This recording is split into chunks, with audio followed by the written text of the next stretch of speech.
Ganito lang pala manalo ng madalian sa RG, 12 minutes pa lang natapos na agad.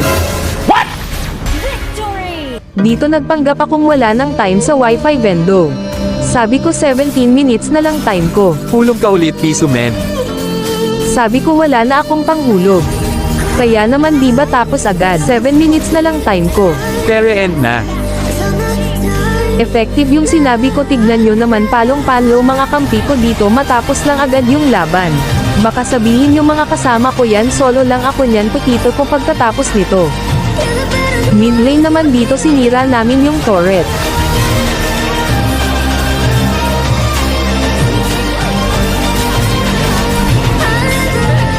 Palong-palo yung X-Borg dito matapos lang yung game, baka daw mag-AFK ako kaya pinapasok na sa base yung kalaban. Kala ko dito napitas na yung X-Borg, madami palang buhay, mapitas niya lang yung zilong bago siya mapitas. Binasag na rin namin yung turret sa gold lake.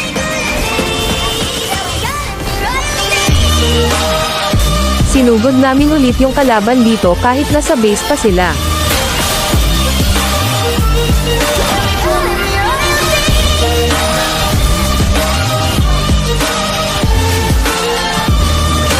Pinitas ko na yung Balman para wala na akong mapasabayan sa referhan sa Elemental Lord. Muntikan pa ako napitas ng Leslie, buti na lang Mirrong Saber.